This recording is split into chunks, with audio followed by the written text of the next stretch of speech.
this sample problem, pinapahanap sa atin yung magnitude and direction ng F2 so that the resultant force is directed along the positive u-axis and has a magnitude of 50 pounds. So, ito yung figure natin. Meron tayong tatlong forces, F1, F2, and F3. So, yung unknown dito is yung F2 and then yung direction niya based from the positive u-axis na theta. No? So, sabi dito yung resultant force natin is directed along the positive u-axis and has a magnitude of 50 pounds. So, kung i-drawing natin, magiging ganito yung resultant natin. No? So, acting along the positive u-axis and this one is resultant na, no? Which is equivalent to 50 pounds. Ngayon, first, i-drawing muna natin yung resultant natin dito separate dito sa figure natin. No?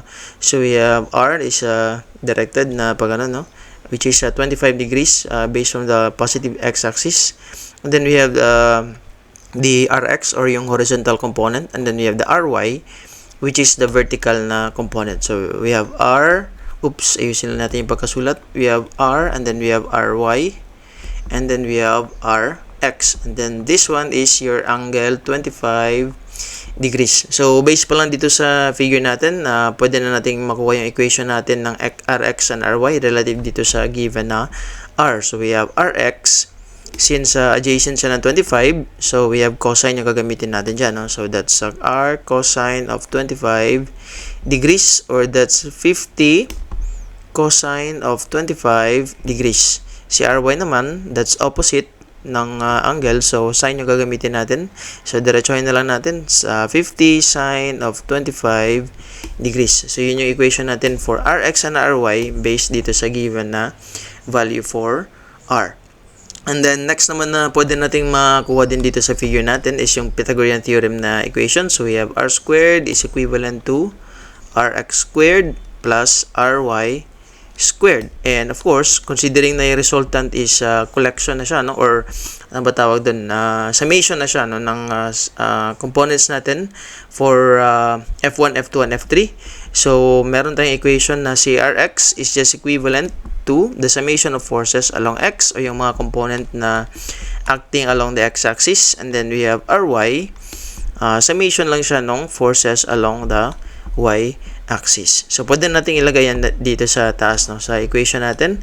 So, we have Rx is just equivalent to summation of forces along X. And then for Ry is just equivalent to sa summation of forces along Y. Okay? So, para mahanap natin yung summation of forces X and Y, kailangan natin break into components yung F1, F2, and F3 natin. So, start tayo with F1, yung pinakamadali, no? Kasi yung F1, wala siyang component along the Y-axis. So, isa lang yung component niya, F1X lang, which is 80 pounds. So, F1X is equivalent to 80 pounds. That's positive. And then, F1Y is equivalent to 0. So, wala siyang ibang component, no? And then, we have for F2, which is the unknown. So, drawing lang natin yung F2, no? Para makita natin yung components na. So, meron siyang positive na components x-axis. Meron din siyang components sa y, which is downward. Negative na yan, no? So, we have F2. And then, this one is F2y. This one is F2x. And then, yung theta, summation siya nung dalawang angles na yan, no? Kasi based tayo dito sa positive na x-axis. So, 25 plus theta. Or that's theta plus 25. Okay? So, for F2x, similar lang dito sa ginawa natin sa resultant natin. Adjacent yung F2x. Therefore, cosine siya, no? So, we have F2. F2 is equivalent to F2 cosine of theta plus 25. And then, we have for F2 x pala yan, F2y, that's equivalent to F2 sine naman, no? Kasi opposite siya ng angle natin. That's theta plus 25. So, negative yung downward, no? Yung F2y natin, positive naman yung x. Dito naman tayo sa F3. Drawing lang natin yung F3 natin. So, for F3, meron tayong resultant na ganyan, no? That's F3. This one is a positive F3x, and then we have the positive din na F3y. So, this one is 52 pounds. This one is F3y. This one is F3x. And then, meron tayong maliit na triangle dito. Which is yun yung parang, ano ba yan?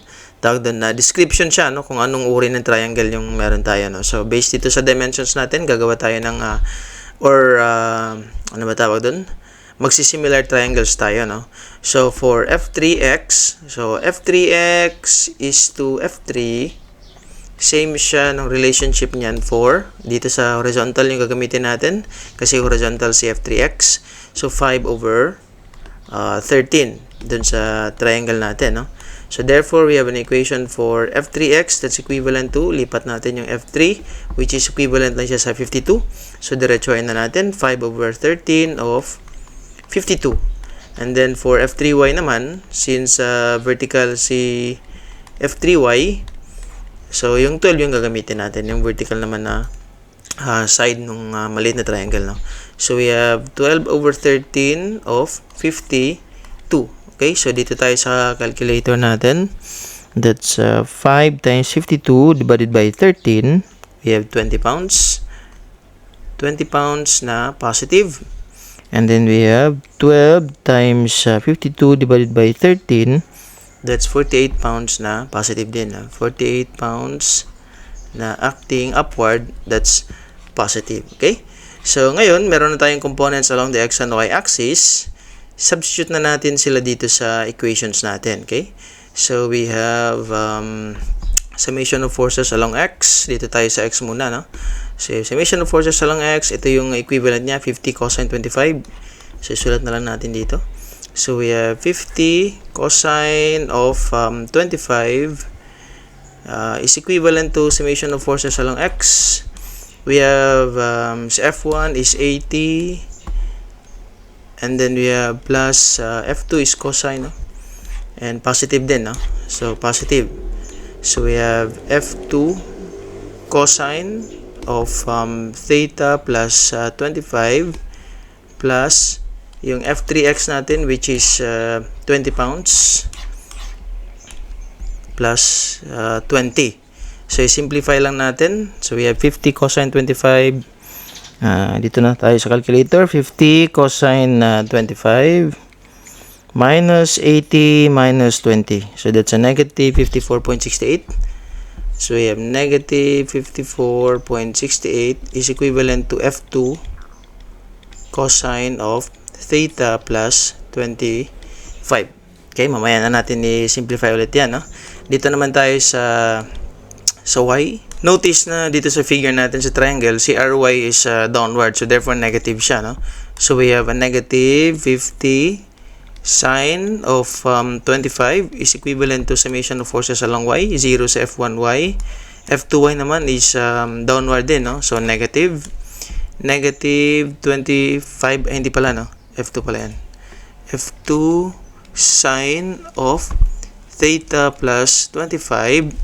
Tapos, meron tayong positive na f3y which is 48. So, 48 plus 48 pounds.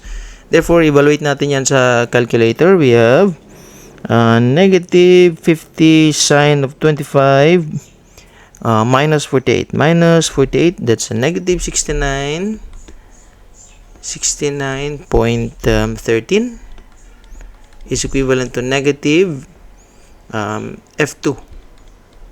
f2 sine of theta plus 25.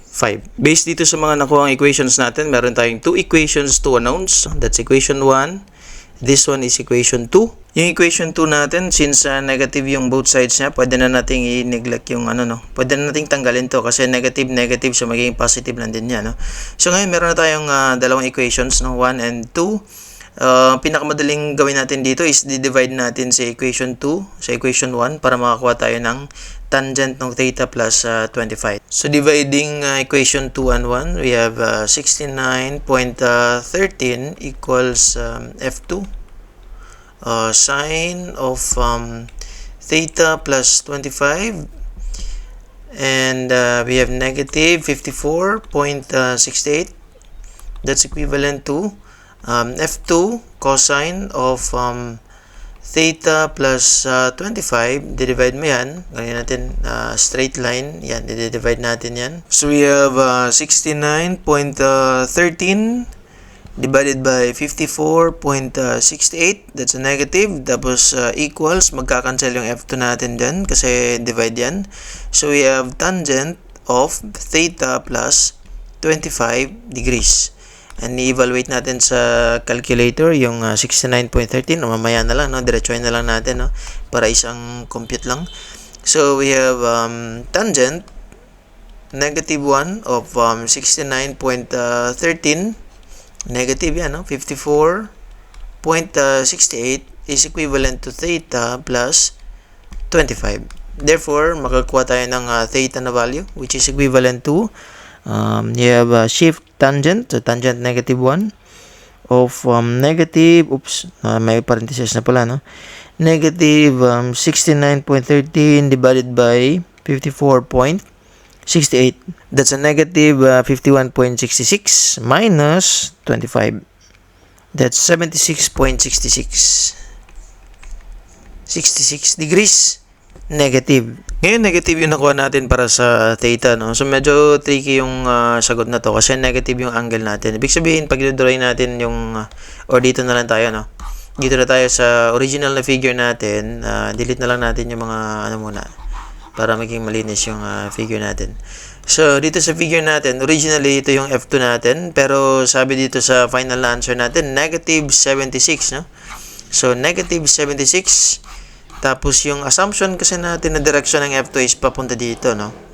Pero, since negative yung nakuha natin, ibig sabihin, papunta dun yung negative 76, which is dito, no? So, exaggerate lang yung direction natin. So, ito na ngayon yung line ng F2. Pero, since yung F2 natin, kung ito yung gagamitin kasi natin na F2, positive yung X and Y niya, no? So, therefore, ang direction talaga ng F2 is nandito siya, no? So, we have same pa rin, no? Na positive yung, negative yung X, negative din yung Y. So, yung magiging components niya, pareho pa rin, no? Meron tayong negative na Y na component. Oops, ayusin natin yung drawing. Meron tayong negative na Y, meron din tayong negative na X. So, same lang dito sa component niya. Sa original na F2 na sa figure natin, negative yung X, negative din yung Y. So, ngayon, instead na 76 yung gagamitin natin na negative 76, yung gagamitin natin na angle dyan is ito na lang, no? Which is galing pa rin sa positive u-axis. Tapos, ito na yung magiging theta niya, no? So, therefore, yung theta na magiging sagot natin dyan is theta is just equivalent to 180 minus 76.6 degrees, which is equivalent sa, dito tayo sa calculator natin. That's 180 minus 76.6. That's 103 or 67 pala yung kanina yata, no? So, or 76.7 na lang, no? Para round off na, no? So, we have 76.7 degrees. So, that's 103.3. 103.3 degrees. Yan ngayon yung theta natin, which is base siya dun sa positive na u-axis. Ngayon, no? Tricky kasi yung negative 76. So, ibig sabihin nun, opposite nung inassume natin na direction. Yung direction ngayon ng theta. Kasi naging negative siya. Okay? So, theta pa lang yan, no? Para makuha natin yung F2, balik tayo dito sa equation natin. Pwede naman dito lang, no? Sa equation 2. So, we have 69.13. So, we have 69.13 equals F2 sine of yun na yung gagamitin natin, 103.3 plus 25. So, therefore, F2 is equivalent to, sa calculator tayo, we have 0.13 divided by sine of 103.3 plus 25. That's 88.1. 88.1 pounds. Yun. Ito na ngayon yung magnitude. Tapos yung direction niya ay 103.3 degrees. So, yun. I think yun na yun para sa sample problem na to. And again, thank you for watching and see you sa mga nagsasample problems natin.